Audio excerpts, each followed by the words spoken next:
8-9 ആണ് നിങ്ങൾക്ക് വേണ്ടതെന്നുണ്ടെങ്കിൽ ജസ്റ്റ് നമ്മളെ കൈ എടുക്കുക. കൈമല 8ാമത്തെ വിരൽ മടക്കുക. 8ാമത്തെ വിരൽ മടക്കുമ്പോൾ ഇപ്പുറത്ത് എത്ര 7 ഇപ്പുറത്ത് 2 72 8-9 എന്ന് പറയുന്നത്. ഇനി 9ന്റെ ഏത് സംഖ്യ കൊണ്ട് ഗുണിക്കാൻ പറഞ്ഞാലും സെക്കൻഡ് കൊണ്ട് പറയാൻ പറ്റും. എങ്ങനെയാന്ന് വെച്ചാൽ നമ്മൾ ഈ 10 വിരലില്ലേ, 10 വിരലില് ഏത് നമ്പർ കൊണ്ടാണോ 9നെ ഗുണിക്കേണ്ടത് ആ വിരലങ്ങോട്ട് മടക്കുക. എന്നിട്ട് അതിന്റെ അപ്പുറത്തും ഇപ്പുറത്തും ഉള്ള നമ്പേഴ്സ് നോക്കിയാൽ നിങ്ങൾക്ക് അതിന്റെ ആൻസർ കിട്ടും.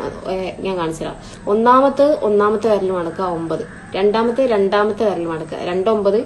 ഇവിടെ 1 ഇവിടെ 8 വിരൽ മടക്കേന്റെ അപ്പുറത്തും ഇപ്പുറത്തും. ഇവിടെ 1 വിരലാണ്, ഇവിടെ 8 വിരലാണ്. 18 2 9 എന്ന് പറയുന്നത്. ഇനി 3 9 എന്ന് പറയുമ്പോൾ 3ാമത്തെ വിരൽ മടക്കുക. ഇത് ഇവിടെ 2 ഇവിടെ 7 27.